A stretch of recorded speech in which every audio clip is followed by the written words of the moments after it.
Nec Ultima Verba. So, guys, what are we talking about today? It's the Avatar episodes, baby. We're gonna be talking about the original hit Nickelodeon series, Avatar The Last Airbender.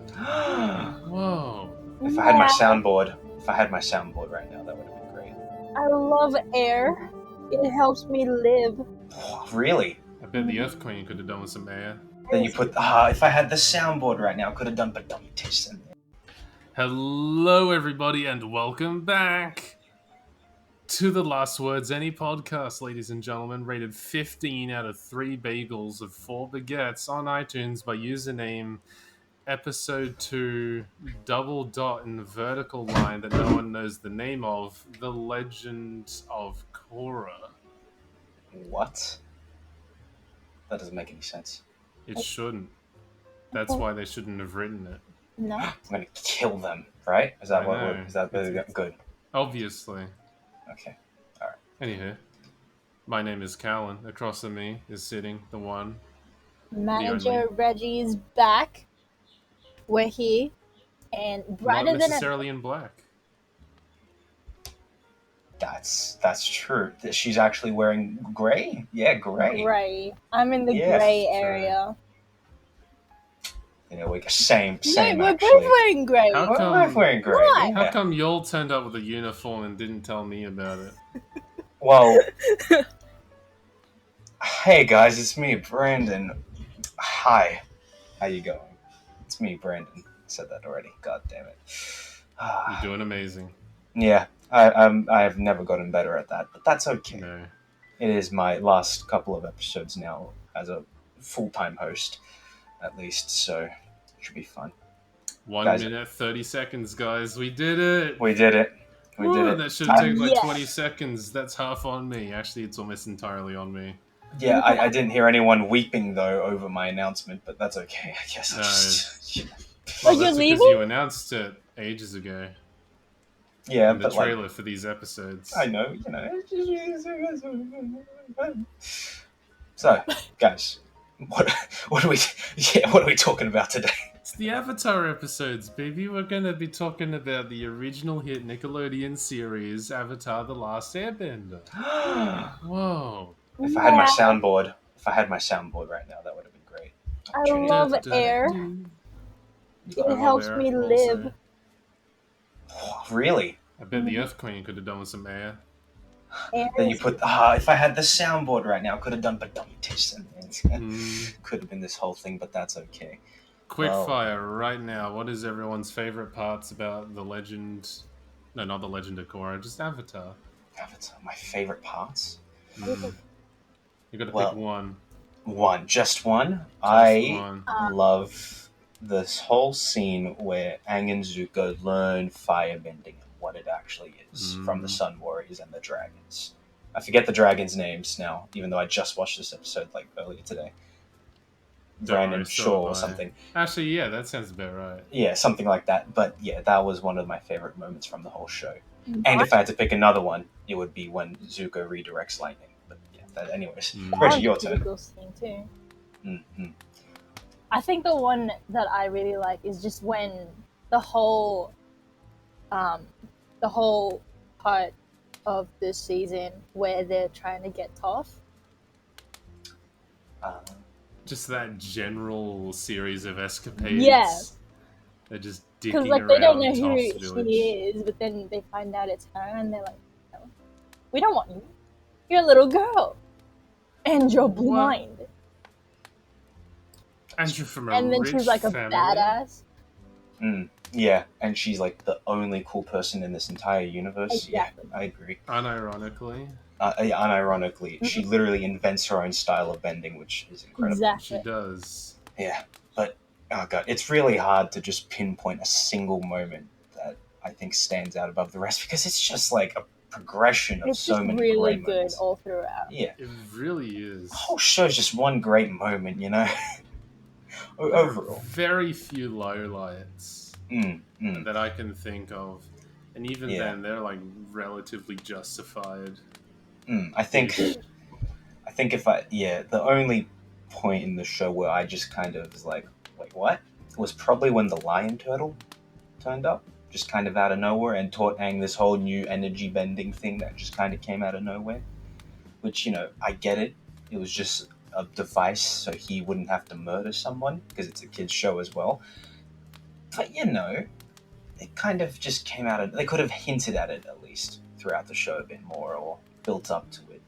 Because it otherwise just felt a bit like a Deus Ex Machina sort of situation there. Mm-hmm. That might just be me. Mm. What do you guys I get where you come from with that. I feel as if the lion turtle opened his awareness to the potential, but Aang had to come to that conclusion himself. That's true. Because the lion turtle didn't outright say, "Hey, look, I can fuck around with people's bending, lol." He just demonstrated an attunement with Aang's own natural chi and whatnot. Chakra, sorry, not chi. Wrong. Same thing. Energy, same thing, probably. One of them's in Dragon Ball, the other one's not. But either who. I think Aang had to come to that conclusion himself. Yeah. Like a big clever cookie. That does actually make a lot of sense. It still feels like, I don't know. Just it came out a bit too out of left field, just randomly. It's just like, because they make it out as like a really, really big thing, as if it's like been known for like thousands of years or whatever.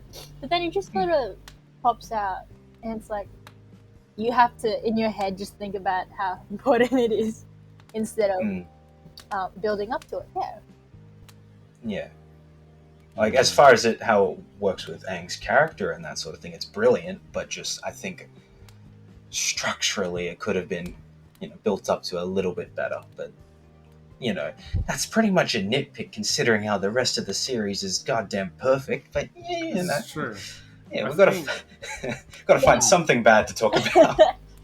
I think the one other thing that I see that a lot of people disagree with is there's this one episode very early on in season 1 where Team Avatar have to cross this canyon. There's 2 tribes of people. I think you may remember this, Brandon, from rewatching. Yeah. But you've got your more brutish barbarian tribe and your very fine dining, high life, etc. And they're all, and the whole point of their decades-long feud is that 2 kids who just so happen to be around and just so happen to be friends with Aang, were playing a game of fucking football, and they were put in timeout. Didn't Aang just make that up to make them, get along and shut up so they could get out of that canyon or something? Did he? Man, I don't fucking know. That, at least from rewatching, that's what I remember. But yeah, it was just, a filler sort of episode. Because it never gets mentioned again. I can't remember if that's exactly what happened. I'm pretty sure that's the case, but yeah. If that's true, then, wow, people are fucking idiots.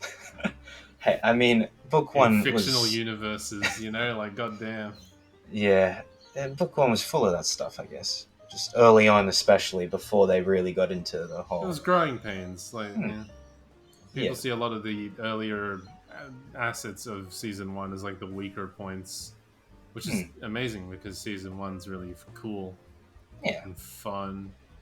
Yeah, I think once it reached the episode The Winter Solstice, where Aang meets Roku for the first time, I think that's when the show started to really show what it had to offer and start to take off. But yeah, okay. It's really interesting because almost immediately they hit you with a lot of really heavy hitting themes. Like, you see Aang, this kid, come back and all of a sudden his entire reality has been warped and his entire culture genocide.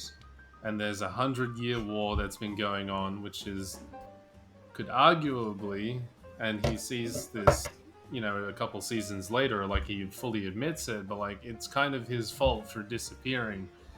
And he's been grappling with that the entire time. Yeah. And you see, this is a fucking kid's show. And you see, Monk Gyatso's skeleton there surrounded by fire soldiers. Although I will mention on that note, there's a rather amusing theory because you see that Monk Gyatso his clothes, nothing is burnt. Mm. So a lot of people reckon that he just took all the air out of the room and killed himself off with all the firebenders. That's so cool. You know, That's he so did cool. Zahir times like 50. Yeah. Because you just see a crowd of Fire Nation soldiers surrounding him. And he's just completely untouched. My god, that's really cool, actually. I think it's pretty cool. Man, if the show was on started on Netflix or something, it could have gone so hard with more brutal violence like that. Careful, Brandon. Careful what you wish for. Yeah, It's coming right out. that's what she said. But yeah, Oh boy. yeah, no, that is a really cool theory though. That I like that idea that airbending isn't just this, peaceful, I guess, sort of bending style. That's just more about evasion or anything. It can be used in a more severe way, which is that's the thing I like about Korra. But we'll get into that later, probably.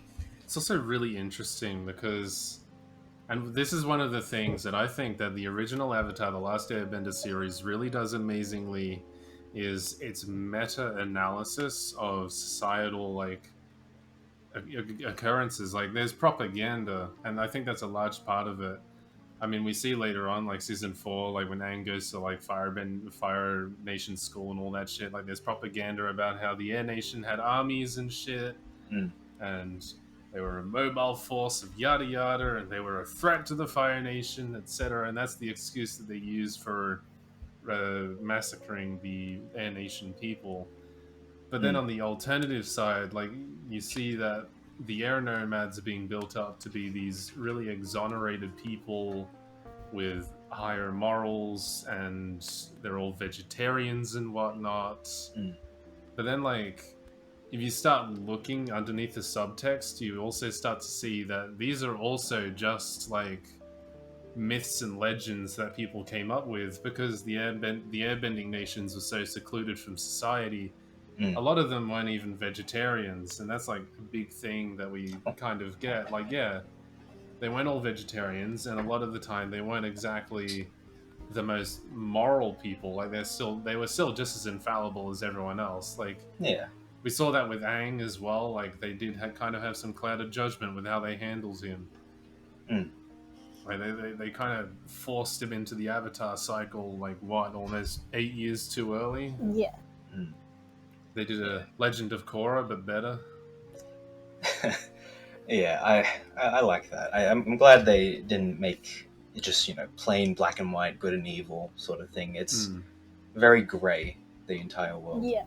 And I think that's especially prevalent with you have people like Zuko and Iroh from the Fire Nation who end up being some of the nicest characters on the whole show and the most redeemable. Yeah. And they show the best and worst of both worlds, I guess. And from different perspectives, which is genius as well. This is true. Like, Iroh and Zuko, we could talk about Iroh and Zuko, just these two, for the entire episode. Yeah. Several episodes, yeah. Multiple. Very complex. Yeah. They are. There's a lot to them. Yeah. Like, I mean, if we're just going to touch on Iroh even... Let's not touch. Let's go all the way in. Let's just go all the way in. Let's touch him all over. That's what she said. The Dragon of the West. Do you know why they call... That's not really the accent, but do you know why they called him that? And then... Is that Mario? I don't have time for your silly war stories, Uncle. It's very British of you, but yes. Turn German. I don't got any time for your silly war stories, Uncle D. Look, alright, I can't do women, okay? Unless it's an old lady. That's... You can't do women. That's what she has said. Yo. No. Yeah, I don't know. That's not really... That's what she said, but anyways... Just briefly, what I find really amusing about that scene is that Zuko has a little inside smile when he hears his uncle go through the lines, and that kind of tells you, hey, Iroh's done this before. Yeah, He's like a beast. he's done the whole reveal of like, do you know why they call me the Dragon of the West? Oh, it is more of a demonstration. What is this Then- accent? I don't fucking know, okay? There's like 3 accents going on at the same time. Look, Ira's got a couple years on me, alright? My vernacular hasn't quite as aged properly. That's fair enough. You've got similar beards, I guess, but you know. Yeah, it's not the right color though. Yeah. Not yet. In Not time. yet. In time. Give it some time, Callan, Give it yeah. some time. You could cosplay as Iroh. There you go. We found. Too tall, am I? How tall is Iro? Oh, he's actually pretty short, yeah. But Yeah, but like there's like 2 scenes where he looks really tall. no, he's not tall. He's big. He's huge. Just not tall. He's you know? fluffy. He's beefy, especially in book 3 when he just gets ripped for no reason. Well, you're gonna yeah. hate this, Yeah. but like he's 5'8", but when he was younger, he was closer to 6 foot. Wow. Oh, fair enough. This makes. Well, I can't trust anything actually because this article says Zuko is 5'4". You can't trust any height from Google. I can't trust anything. No, that's not right at all. God, okay. Either Either way, Iroh is he's the best character overall, and he doesn't have much character development, I guess. He mostly stays the same, but it's because his character development's already happened prior to the show beginning. Slowly No, but reveal he's that like- to you. He's a part of a lot of other people's character development. Yeah. Mm. Yeah. He helps Toph, he That's the helps thing. Zuko, it's great. Yeah. Even Like, Aang he's at become one that point. Even Aang, sage. Yeah. He's just there. Actually, He's I like think I that mentioned sense this like of- in the first 3 episodes, like back when we did the BCCCCCCCC. I forgot about that. I know. Oh my god. But I like Iroh's subversion of the mentor archetype because, like, you see the Ben Kenobis and whatnot after they've fulfilled their purpose and they've taught their mentor all they need to know, they just go off and fucking die. Yeah.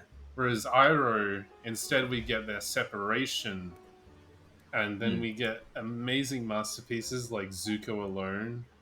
Yeah. Every now and then you see snippets of Iroh at his lowest inside of the Fire Nation prisons. And then you he's just see getting their ripped. reconnection as well when Zuko finally makes his way back to his uncle after having come to his own realization about what he wants to do. And he makes that decision between the good and evil in his lineage. And then they reconnect. That is one of my favorite scenes in the whole show when Iroh and Zuko come back together after so long. It's one of the most heartwarming, sweetest really moments. is. Yeah. You can't beat it. I think, like, personally, I'm very much stuck. Just like on the first question, on like the first question that I mentioned, like what my favorite scene would be. It's either the ending of Iroh's story in the Tales of Ba Sing Se, or it's when Toph sees her actor in the Fire Nation acting troupe. This is some 6'5" guy who yells using echolocation to see. Just goes around punching people. And I love fucking excited. That is such a great joke because it's got so many layers to it as well. The whole play was based off of stories from other people, meaning all those people they didn't want to admit they got beaten up by a little girl, so they just said he was some big 6-foot man. So it's episodes like that make me want to really say that Avatar The Last Airbender does not have filler episodes. Because everything's even important. their filler episodes are important. Yeah. It's all amazing levels of world building, which is deep and intricate, which is another one of the places where Avatar The Last Airbender really shines. Like, you see the level of effort that they put into just world building and contextualizing the worlds. Like, propaganda is huge. Yeah. Like, I mean, we see that, like, in our studies, in, like, our history studies and shit, like, you go through wars and whatnot, like World War II. You saw propaganda coming from both sides about how the Germans were using human fat for their missiles and whatnot. I didn't even. Wow. I know. And then you saw it the other way around. They're like, the Air Nation were a skilled set of warriors who were out to conquer the world, and they were a threat to the Fire Nation. Mm. And the other nations would benefit from the Fire Nation's interference because of their great riches, and the Earth Kingdom needs to be refined, and so forth. Mm. And then people believe it. Yeah, it's so thorough and so well thought out, and I love how each nation has their own different culture as well, and just how they convey that through the art direction and character designs. Like, I love the whole Fire Nation aesthetic with the stylized beards, how they spike out, the ponytail things. I don't know what they're called, but yeah, it's just, and yeah, it's so. Yeah, like you said, it's so deep and intricate. That's what she said. And I like also how they have to incorporate bending into this as well. Yeah. And you see, like, bending is also a source of, like, status, particularly in the Fire Nation. I see a lot of people supposing that there's very high likelihood that in Fire Nation royalty, like, things like incest might have been very popular. Or, like, a recurring, occurrence, which fits with a lot of, like, royal lineage, like, those kind of historical comparisons. Like, you see the ancient Egyptians practiced it because the royalty had, pure blood. The Tudors did it, hence why they all turned out fucking insane. And pretty much all of Europe was doing it with all of Europe. Like, the Queen is German, but you're not allowed to go up to her and say, okay! You're meant to say, Your Majesty. But she's German. She's got more German in her than English. Wow. Because of incest and inbreeding. Well, there you go. That would explain why Zuko looks so much like his dad. Whoa. Oh my god. Wow. Do you reckon it's because he's his dad? Oh. No, bro, it's the incest. Yeah. Duh. Duh. Wow. Doi. Yeah. Yeah. It's... They only, like, from other examples, like, in the comics and whatnot, they'd only marry from, like, other more noble families. Or even you saw, I believe they were trying to connect the Avatar with the royal lineage. Like, I've completely forgotten people's names, but, like, when they start going into Avatar Roku's backstory and Sozin and all that, like, they were brothers. I fucking suck. Right. But, like, they're all fucking related and shit. Yeah, and Roku and Sozin were like best friends, and then their children got married at some point. Exactly. There you go, literal inbreeding. In episode examples. Yeah, I think it was like Ozai married one of Roku's like grandchildren or something like that. Something like that. Yeah. So cough. Lots of love there. But lots of love. Lots of love all around, but yeah. World building is one of the best parts about The Last Airbender. And it's great. All in all. It is. It's astounding. Yeah. I also, just on when we're talking about Ozai, I guess, I like that he is just he's not exactly one-dimensional as a villain, right? Sure, he wants to be the Phoenix King or whatever it is at the end of the show, and he's just the big bad. But I feel like he represents just kind of the Fire Nation at its worst as a whole. That's kind of his whole purpose. It's part of the story. He was raised to be that way. Just the perfect Fire Lord, basically, at least according to Sozin, because, yeah, Sozin had a lot more depth than Ozai in his one episode, as opposed to Ozai being in, like, a few episodes at least.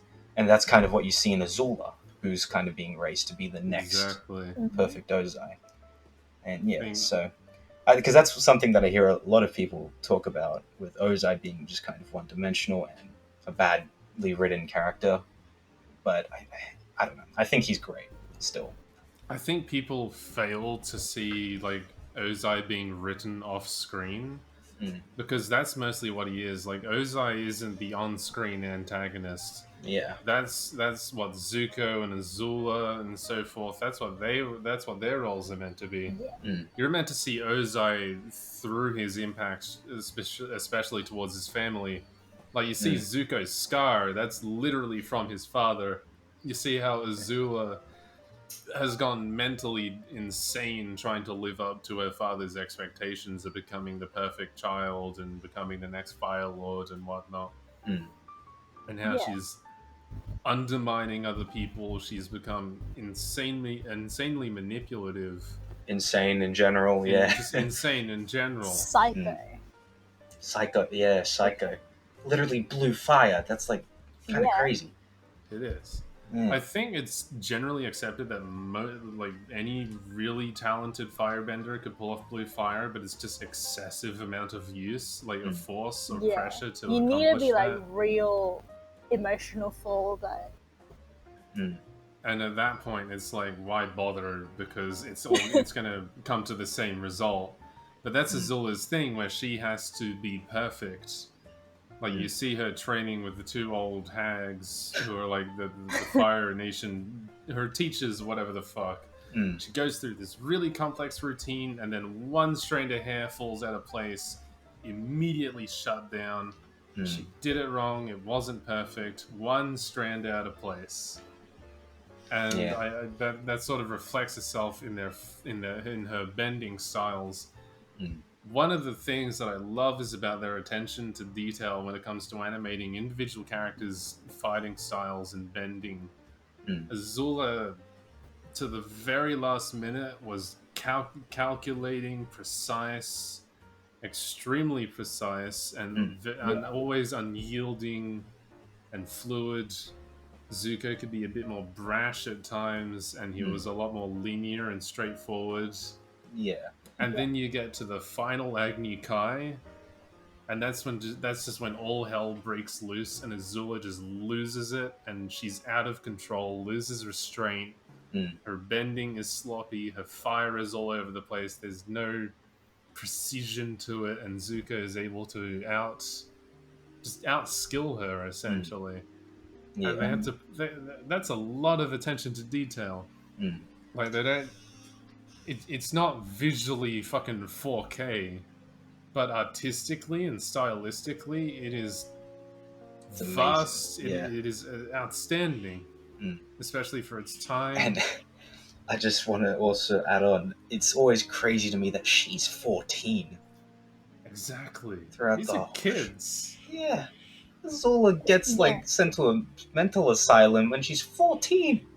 You know, when I was 14, I was playing Legend of Zelda on my Switch, you know? Pretty much. Like, what else was there to do at 14? Yeah. We were in school still. And the poor thing is, you know, losing her mind and the breathing blue fire. It's the I don't know how to do that. Yeah, angst. She's got angst. Yeah. Yeah. They try to resolve a lot of that in the comics. I might also just briefly dip into the comics, but like Azula continues to be a bit of a pestilence in the comics. Like after Zuko becomes a Fire Lord, and she does once or twice try to overthrow him. Some secret schemey shit, you know, kidnapping children, pretending they're ghosts. You know how it is. But like Zuko tries to have that reconciliation with his sister, and he tries to take her out with him to go find their mother. And because like that's one of the last big suspenseful questions that they leave us with is like, what the fuck happened to Zuko's mom? Because they give no explanation. They just generally imply that Ozai had killed her in Zuko's stead. But then Ozai's like, oh, I bet you want to know where your mum is, eh? And Zuko's like, where's my mum? Mummy! And then it just cuts. Yeah. But it turns out that his mum had had exchanged a poison which would not appear, like it couldn't be detected Mm. and it couldn't be smelled, it was invisible, just some discreet shit in exchange for Zuko's life. Yeah. So that Ozai could kill his father and become the Fire Lord without anyone suspecting him. But in addition, she also had to banish herself. So she ended up finding a spirit which takes people's faces and their memories and gives them a new Oh. start into life and shit. Ko the face stealer? It's his mum. Yeah, that creepy thing. He has a mum? Yeah. Oh. Yeah. A creepy centipede, right? From like. Yeah. Yeah. Or the she's like a guardian of a lake and something like that. But yeah, like she gives people new faces if Okay. they so desire. That's And cool. whatnot, and it turned out that Zuko's mum had literally forgotten everything, started a new life, and had new kids and shit. Oh, And that's then lovely. Yeah. And then Azula totally doesn't try to kill her when she finds out. Oh, wow, that's less lovely. Yeah. Well, But they eventually get there. Yeah. That is I nice. think. Yeah. Well, okay then. Yeah, I haven't read the comics myself, but I don't know. I think the series ends where it needs to. I think I'm happy with it. I just think like it's nice that they tried to give Azula some kind of resolution because she's pretty much a victim of Fire Lord Ozai in all of this. Yeah, and like she's a kid. And she ended up in prison as well, and she's deranged, and she never got to make up with her mother because she also had issues with their mum. Like, she saw favoritism towards Zuko, and she thought that her mother considered her to be a bit of a monster and all that crap. Which she was. So... She did admit that, but she still held resentment onto that and so forth. Yeah, of course. But It's nice that they try to wrap things up there a little bit for it. So, guys, I'm curious. Who is your favorite character throughout the show, at least? I think you were expecting this one. Just a bit of a. Did I ever tell you about how I became the dragon of the West? Okay. Fair enough. Yeah, I get it. How about you, Reggie? Oh. I don't want to hear that impression anymore. Maybe Zuko. This is fair. Yeah. I do love this character. He's... Yeah. I have to regain my honor. He's just trying to know what he wants. He's trying to find himself, yeah. Regain his honor. I gotta say, though, his hairstyle in the first season is awful. Yeah. But it's traditional. Okay, but it's awful. I mean, like, I get if he had, like, a full head of hair with the ponytail, but he's just got the little patch with It's all the really bad. Yeah. But that's the point. It's a visual display of character development. Yeah, of course, but, it's also awful looking, and, I appreciate it for what it does, but I also hate it.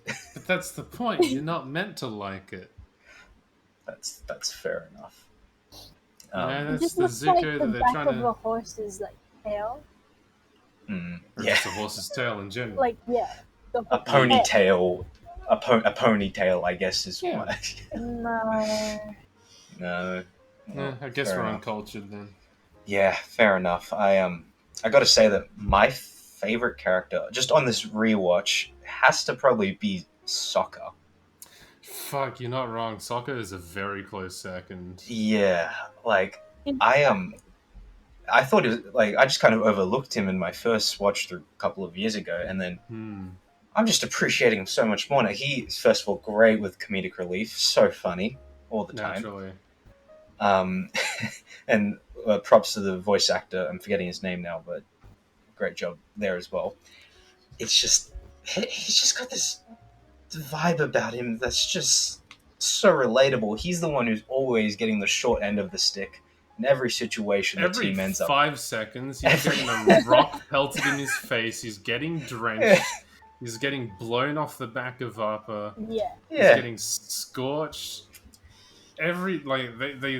They're not subtle about it. No. They're like, because he's not a bender, he's just immediately prejudiced, even around his own friends. and they use that so well. Like, not only is it comedic relief, but it's also so good for his character because he becomes better for it. I would say it helps him go even further. He sees all his friends doing all these amazing things, and he wants to better himself as well. Especially in book 3 when he learns how to use a sword Yeah. and Wow, becomes the meteor sword. the meteor sword. He's just got a great character development there as well, and how he becomes a better leader as well. He basically leads the charge against the Fire Nation all on his own, which is great to see. Takes down an air fleet almost on his own. Almost on his own. And God, such a good character, such a funny character. Yeah. Sokka's great. That's all I'm really saying. I mean, we know why Toph is great, of course, because she's Toph. She sounds like tough, Tough. you know. Yeah. But yeah. I mean, they're both really interesting characters because, I mean, Sokka, for one, you kind of see him as a sympathetic, non-bender lens of this world. Mm. And also, you get to see his growth. Like, he starts off being a bit of a misogynistic prick. Oh yeah, he was sexist at He first. does. I forgot about that. Yeah, like, he grew up in a village and essentially had non-existent male role model for like a year or two. Yeah. Mother had just died, so all of a sudden he had to assume what he had determined to be a patriarchal role. The hunter-gatherer, kill all foreigners.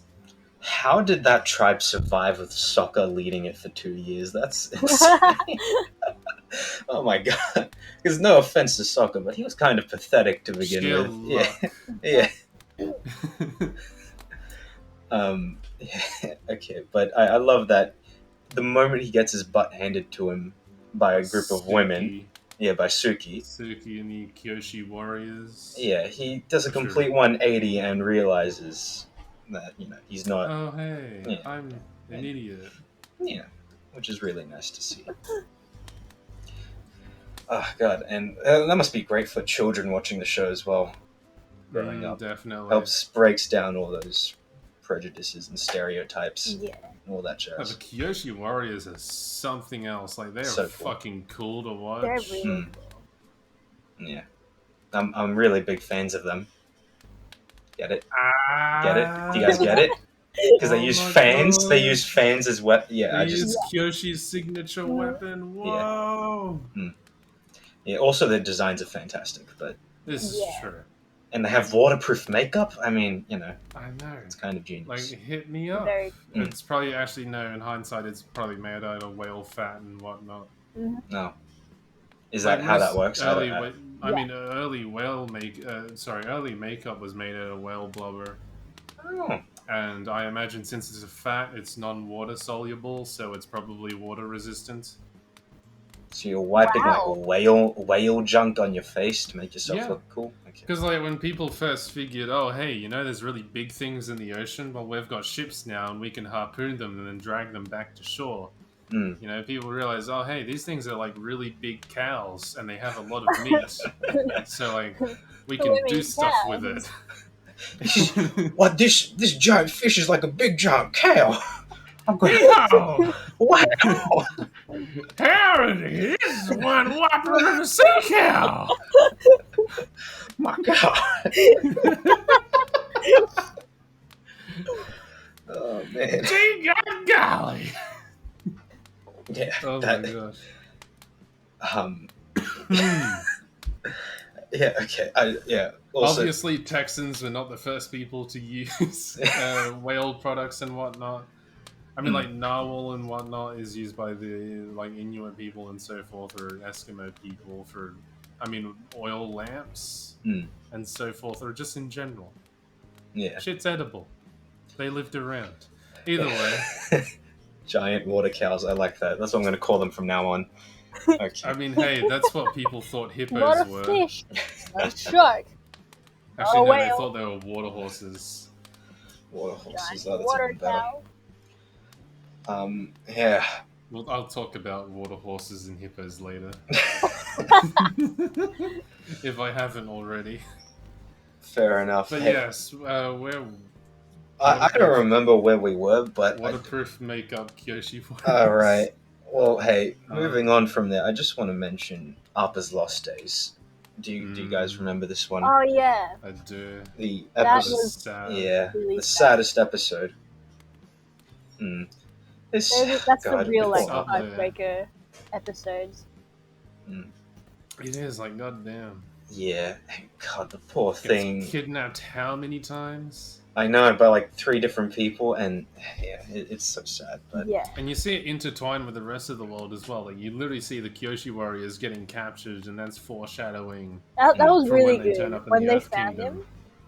I yeah, know. him. Yeah,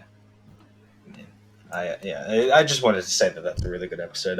There's nothing more to it. It's just you have to watch it for yourself. I think. Yeah. Just And experience it. It's another, or at least it's an example of a silent protagonist just being really effective. Yeah. Like you don't see it very often, like a silent protagonist technique. And the closest you'll kind of get to it as like a prolonged example would be like watching The Mandalorian, where the main character Din Djarin, he's a man of very few words. Or there was one episode of BoJack Horseman where he's in an underwater fish city, but he doesn't know how to turn on the fucking speaker on side of his like underwater helmet, so he just goes around the city not saying anything, and people are pointing and laughing at him every 5 seconds, thinking, "Ha! What an idiot! Doesn't know how to press a button." Me neither. I But mean, yeah, I know how to it's push your guys' Push buttons. our buttons. Yeah. No, pretty but cool yeah. how they can get a lot of emotion out of that. Yeah. There's a big, beautiful animal, and yeah, that just reminded me as well. Something I really love is how Ghibli Appa is, and a lot of the creatures are. They really leaned into the whole Ghibli style with Yeah. it. They which I really love. did. Which, and I hate to bring it up, but like I feel like that's kind of one of the downfalls of Korra in that it kind of lost the same sense of the spirits, or like it changed them in some way. Yeah. And obviously there are a couple of spirits which just look like carbon copies of a couple Ghibli like creations or stylistic choices. But I think just overall, like the representation of spirits changed between then and now.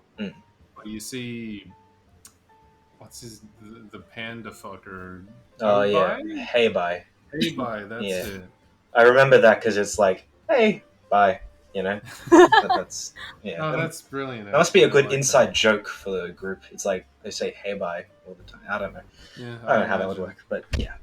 Or there's just some meaning that we just cannot discern ourselves.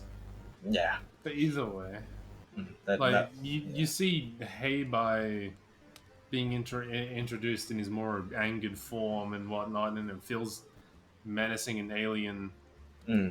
Actually, that's an interesting point. Like the spirits in Avatar are presented as an entity outside of human morality, which is a very interesting writing technique. Like it's very hard to pull it off as well. Like say you have like a foreign species with like that level of intellect, but they have a completely different external morality to humanity, and being able to write that is pretty difficult because you have to think outside of the human scope, and they pulled that off with the spirits just perfectly.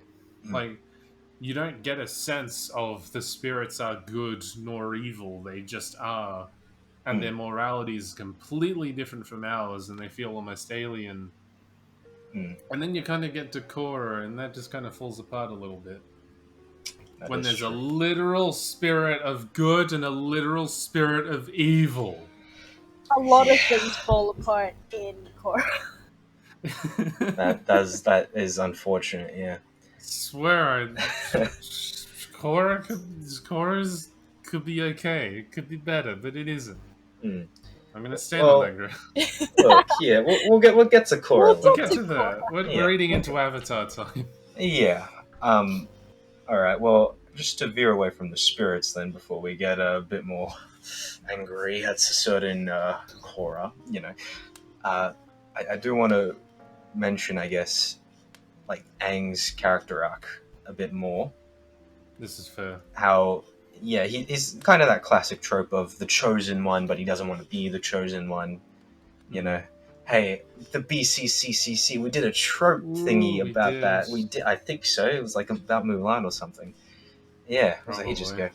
Yeah, but I do really like just in every detail how Aang, grows into the position of being the Avatar and understands that, you know, your destiny isn't necessarily something forced on you, it's rather something that you forge for yourself, you know?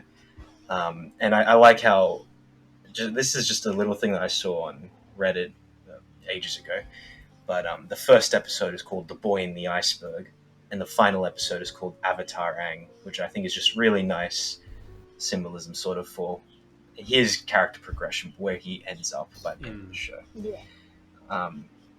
And yeah, another point is just that in his final fight with Ozai, I think it's incredible how when he has the opportunity to kill Ozai once he's about to redirect lightning at him, but he chooses not to, and I think that's the very moment he decides to take destiny into his own hands and choose what he wants to be. I just really like those little moments that kind of show that. But yeah, Aang's cool. He's a nice kid.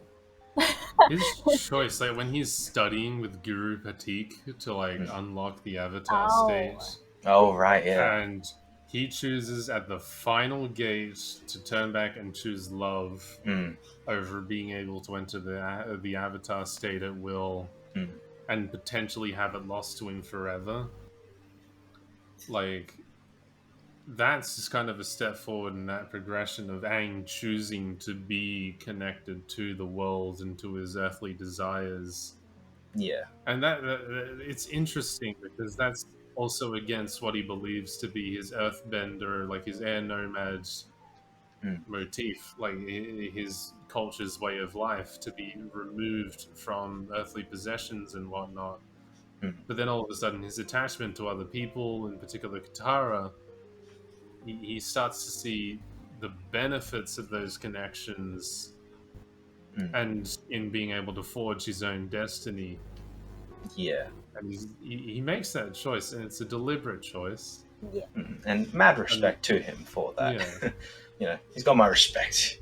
Like, damn, he sped run 7 chakra gates and then just dropped the last one. He learned all the elements in a year, so, good on him for that. Didn't have to get Avatar Korra into it or anything.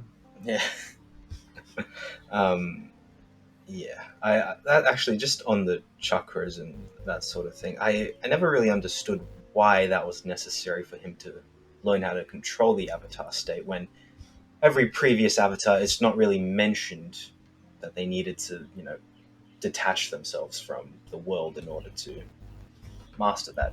Well, I think it's more so that Aang kind of had to speedrun it, and he just had the luck of accessibility with Guru Patik. Yeah. Like, if he wasn't there, then he'd probably be fucked. Because, I mean, because the Avatars, like, they've got, like, their whole coming of age, era of their life from, like, what, a young teenager until young adulthood to forge their own travels and find their own mentors and come into their own as an avatar. So they've got a lot of more time to become one with the universe and whatnot. Whereas Aang had about 20 minutes of screen time. Yeah, something. Yeah, 22 at most. But okay, that does make sense and make it work at least a bit better in my head now. But yeah, all in all, that's a pretty good show. Hey. Arguably. Yeah, I think 10 out of 10. I'd give it something a little bit like that. Oh you yeah, know? 10 out of 10. Yeah, sounds. Its ability to demonstrate that you can approach very mature themes in a children's TV show without it going over You know their what? heads. At this point, I don't even know if this is a children's TV show. This is for adults. This is adult TV It's show. still definitely for us. Mm, Damn, you see Zuko alone yeah, brilliant. hitting episodes like that, or just really tragic flashbacks of Zuko getting half his face burnt off. Yeah, I Or can't it's believe heavily they. implied Yeah. that Zuko's mum is killed by Ozai in Mm. exchange for his own life, and Azul is taunting him about it. Or that Azula outright says, "Oh, Dad's gonna kill you," which Dad's gonna kill you. man, she just sings it like that. She's a little maniac, know. but You Scary. see Aang's people massacred. Oh, yeah. The remains of that. Yeah. You see the level of impoverishment in the Earth Kingdom and the dispossession of wealth. Yeah, it's amazing what they did with this show, Mm. and it was so well paced as well. That's Like- the amazing thing. The pacing is Yeah. outstanding. Yeah, like there's so many shows nowadays that just kind of drag everything on. They've like Steven Universe. I haven't watched it in forever, but that show was so badly paced. Filler episodes all the time, and the story barely moved forward until the very end when they wrapped the whole story up in like 3 Yeah, I hate episodes. it when shows do that. Almost as if Steven Universe is written by a group of storyboard artists with no actual that's writers. true. Yeah, that's true. I actually do. That's a really cool thing with Avatar is they actually, give a really have good amount of credit to the writers. Multiple writers. They have a head And writer, really which skilled writers. yeah, Aaron Eshays or whatever his name is. Aaron Ehas. Aaron. He has He went on to work on the Dragon Prince as well, which is a really good Aaron show. Eshays, Callan. Aaron Aaron Eshays. Eshay, bye. Oh no, Dragon Prince, hey. Yeah. On the Avatar account, I'll dog you. I'll roll you a few elements, cuz. yeah. It's Avatar's just it's a brilliant piece of work. I gotta say, it's a piece of art. It At the is. end of the It's day. history. Mm. It better be in the fucking movie annals with Shrek in a couple yeah. of years. Alright? Yeah, Yeah. deserves it. It better be. Mm. But yeah, I mean, I guess, unless we have anything we want to say. Yeah, I still stand by my 10 out of 10 rating. Yeah. I know that's not much, but I just give the show a try. Yes, it's pretty good. I give it like 5-star review. Yeah. Naturally. 7 bagels out of 7 bagels. Mm-hmm. Mm. I can't even count that many on my hands. So, I know. Yeah. All right. Well, yeah, Avatar's good. Thank you. Yeah. The show. We did it, guys. Lovely. We If did you it. like to see the art that Not the doesn't movie. exist unless you look at the first 3 episodes, check out ghosting_Jarly at Twitter, Instagram, and Tumblr. She lost the password to the Tumblr, but it's still there. Check it out anyway. Woo! Check out us. I uploaded on the TikTok for once and the Instagram. Ooh. Yeah. Because now I can do that because it's got compatibility with web browsers now. Oh, wait. Which, yeah, Instagram does? Instagram does now, yeah. Oh, that's like the whole reason why I got lazy and stopped posting trailers. Because it was Nice. so annoying. No, I didn't. What? What? What about TikTok? That's always been internet compatible. Yeah. What? Hello. Not compatible guys. with brain. I gotta go. Hmm. Really But thought that. yes. Mm. And on There it that is. note, ladies and gentlemen, fuck off now. Shit, we forgot to talk about Momo. Oh god, It's okay. the most important character, It's the fine. Earthbender. We can Oh, chuck it. Look, all I'm saying is, doesn't King Boomy literally say that Momo's mastered what is it? Chi? Oh yeah. It's not chakra, but think out it's of the chi. blue, he's like, your friend Momo here has mastered 3 of them. And Or he's some like shit. dopey ass. Or like when Aang and Momo have gone missing on the Lion Turtle adventure, and then like Boomy's like, "Wait a minute, one of you's missing. Where's Momo?" Momo is secretly important, and no one acknowledges it. He's the main character if you think about Literally. it. He's kind of the last Momo. What's the species called? Oh yeah. Last lemur thing. Lemur, flying lemur. Yeah, I think I just called it a flying lemur. yeah. Anyways, Momo is the most important character. Watch the That'll show. do. It's great.